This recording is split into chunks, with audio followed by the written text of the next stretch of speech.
സണ്ണി ജോസഫ് ഇന്നലെ വരെ കെട്ടിവെച്ച എല്ലാത്തിന്റെയും കെട്ടഴിച്ചു വിടുകയാണ് ഇന്ന്. മാങ്കൂട്ടം വിഷയം ആളിക്കത്തിച്ച് കലക്കവെള്ളത്തിൽ മീൻ പിടിക്കാനായിരുന്നു CPMന്റെ ശ്രമം. എന്നാൽ ഇന്നലെ കോടതി വെട്ടിയ വെട്ടിൽ മാങ്കൂട്ടം ഇന്ന് പാലക്കാട്ടേക്ക് വോട്ട് ചെയ്യാനെത്തുമെന്നുള്ള വാർത്തകൾ വരെയാണ് വരുന്നത്. സത്യത്തിൽ തെരഞ്ഞെടുപ്പിന്റെ തലേദിവസം മാങ്കൂട്ടത്തെ അറസ്റ്റ് ചെയ്തുകൊണ്ട് വലിയ ഒരു കോളിളക്കം സൃഷ്ടിക്കാമെന്നായിരുന്നു CPM കണക്കുകൂട്ടിയിരുന്നത്.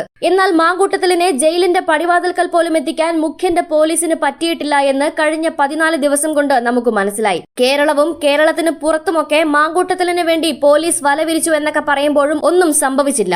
അങ്ങനെ ഇരിക്കുമ്പോഴാണ് ഒന്നാമത്തെ കേസിലെ അറസ്റ്റ് കോടതി തടഞ്ഞത്. ഇന്നലെ അതീവ ഗൗരവമുള്ള മൊഴി എന്ന് പറഞ്ഞുകൊണ്ട് പോലീസ് ഹാജരാക്കിയ തെളിവുകളും പോരാ എന്ന് പറഞ്ഞുകൊണ്ട് രണ്ടാമത്തെ കേസിലും മാങ്കൂട്ടത്തിലിന് ജാമ്യം കോടതി അനുവദിച്ചു നൽകുകയായിരുന്നു. എന്നാൽ ഇവിടെയാണ് സണ്ണി ജോസഫ് വലിയ ഒരു തുറന്നുപറച്ചിൽ കണ്ണൂരിൽ നടത്തുന്നത്. രാഹുൽ മാങ്കൂട്ടത്തിലിനെതിരെ ഉയർന്ന ബലാത്സംഗ പരാതിയിൽ സംശയം പ്രകടിപ്പിച്ച് KPCC അധ്യക്ഷൻ സണ്ണി ജോസഫ് വെൽ ഡ്രാഫ്റ്റഡ് പരാതിയായിരുന്നു അതെന്ന് സണ്ണി ജോസഫ് പറഞ്ഞു. മാധ്യമങ്ങൾക്ക് നൽകിയ ശേഷമാണ് യുവതി തനിക്ക് ഇമെയിലായി പരാതി അയച്ചത്. അതിന് പിന്നിൽ ലീഗൽ ബ്രെയിൻ ഉണ്ട്. അതിന്റെ ഉദ്ദേശം അറിയാമെന്നുമാണ് സണ്ണി ജോസഫ് ഇന്നും പറയുന്നത്.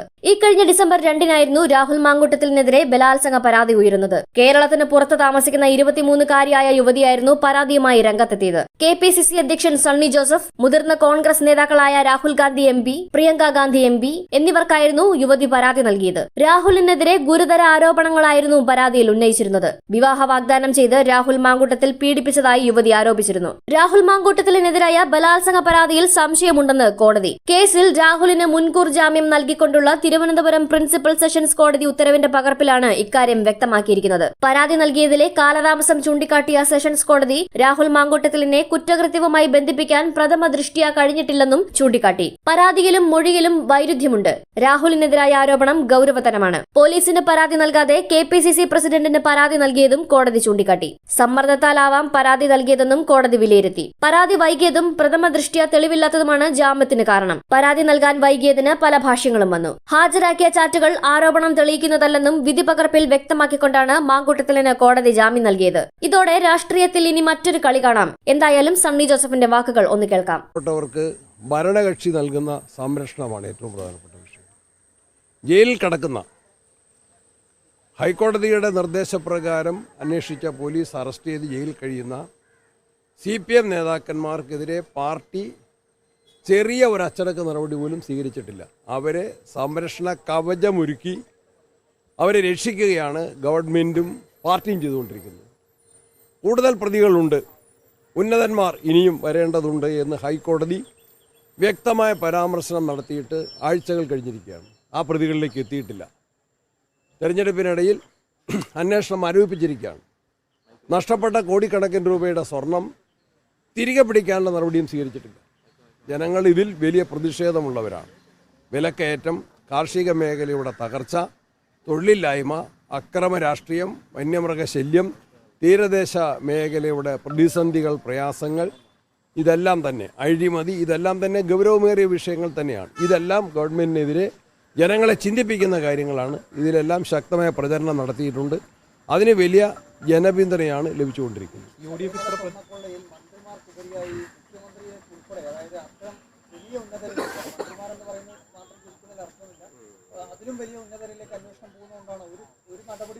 അത് ഹൈക്കോടതി തന്നെയാണ് അതിന് വ്യക്തമായ സൂചന നൽകിയത്. കൂടുതൽ ഉന്നതന്മാർ ഇതിൽ പ്രതികളാണ് എന്ന് കേരള ഹൈക്കോടതി പറയുന്നു. നമുക്കറിയാം, ജയിൽ കിടക്കുന്ന പത്മകുമാറിൻ്റെ സ്റ്റേറ്റ്മെൻറ്റിൽ മുൻ മന്ത്രി ഉണ്ട് എന്ന് മാധ്യമങ്ങൾ തന്നെയാണ് പറഞ്ഞത്. എന്നാൽ പിന്നീട് അദ്ദേഹത്തെ ചോദ്യം ചെയ്തിട്ടില്ല, ആ മുൻ മന്ത്രിയെ ചോദ്യം ചെയ്തിട്ടില്ല.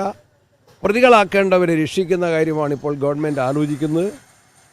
പാർട്ടി നടപടി സ്വീകരിക്കാൻ ഭയപ്പെടുന്നത് പാർട്ടിക്കാരായ നേതാക്കന്മാർ ഉൾപ്പെട്ട അവരുടെ പേരിൽ, പ്രതികളുടെ പേരിൽ, നിലവിൽ പ്രതികളാക്കപ്പെട്ടവരുടെ പേരിൽ നടപടിയെടുത്താൽ അവർ കൂടുതൽ കാര്യങ്ങൾ വെളിച്ചത്ത് പറയും, കൂടുതൽ നേതാക്കന്മാർ അതുവഴി പിടിക്കപ്പെടും എന്ന വലിയ ഭയത്തിലാണ് CPM ഇപ്പോൾ പ്രതികളാക്കപ്പെട്ടവരെ പോലും സംരക്ഷിക്കുന്നത്. പാർട്ടി നടപടി എടുത്തിട്ടില്ല. അത് വളരെ ഗൗരവത്തിൽ കാണുന്ന വിഷയം തന്നെയാണ്. ജനങ്ങൾക്കതിൽ പ്രതിഷേധവും ഉത്കണ്ഠയുണ്ട്.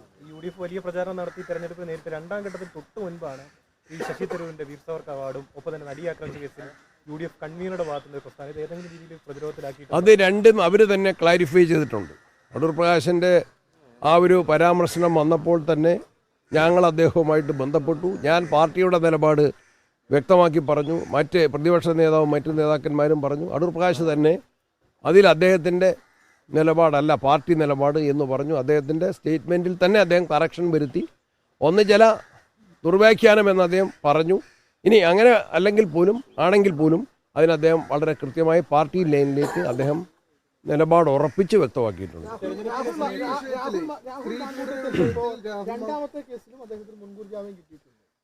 അത് ഞങ്ങൾ നേരത്തെ തന്നെ പറഞ്ഞിട്ടുണ്ട്.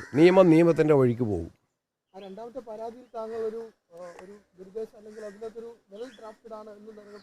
ഞാൻ ഇന്നലെ മാധ്യമങ്ങളോട് തന്നെയാണ് പറഞ്ഞത്. ആ പരാതി എൻ്റെ മുമ്പിലുണ്ട്, മാധ്യമങ്ങൾ കിട്ടിയിട്ടുണ്ട്. അതൊരു ലീഗൽ ബ്രെയിൻ അതിൻ്റെ അകത്തുണ്ടെന്ന് ഞാൻ പറഞ്ഞത്. അത് ജനങ്ങൾ വിലയിരുത്തട്ടെ. ഇന്നലെ കോടതി പറഞ്ഞിട്ടുണ്ടല്ലോ. അങ്ങനെയും വിലയിരുത്താം.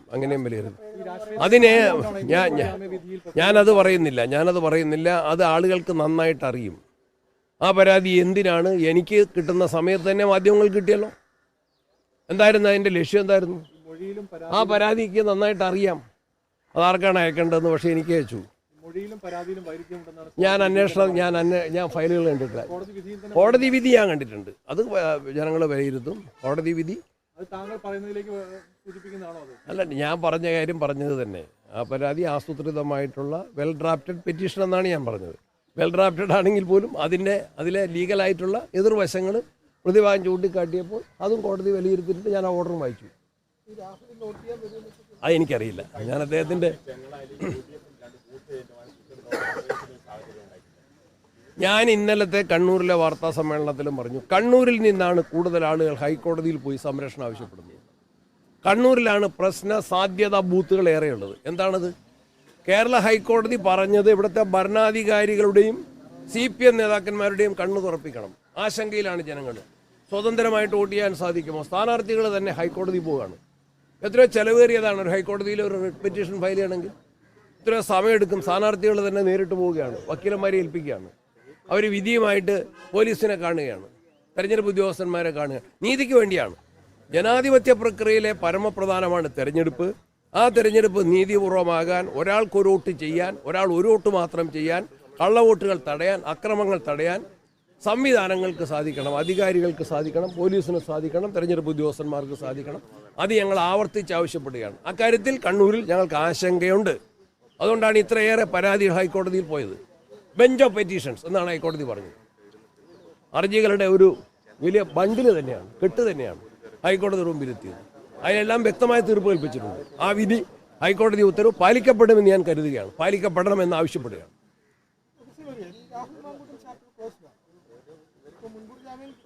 അത് നിയമത്തിൻ്റെ വഴിക്ക് പോട്ടെ. ഞങ്ങൾ നേരത്തെ പറഞ്ഞിട്ടുണ്ട്. അതൊക്കെ ഇപ്പോൾ ആലോചിക്കേണ്ട കാര്യമല്ല. വൻ വിജയമാണ്. ജനകീയ മുന്നേറ്റം സർക്കാരിനെതിരെ ഉണ്ടാകും. പാർലമെന്റ് ഇലക്ഷൻ്റെ ഒരു ആവർത്തനമായിരിക്കും. Thank you all.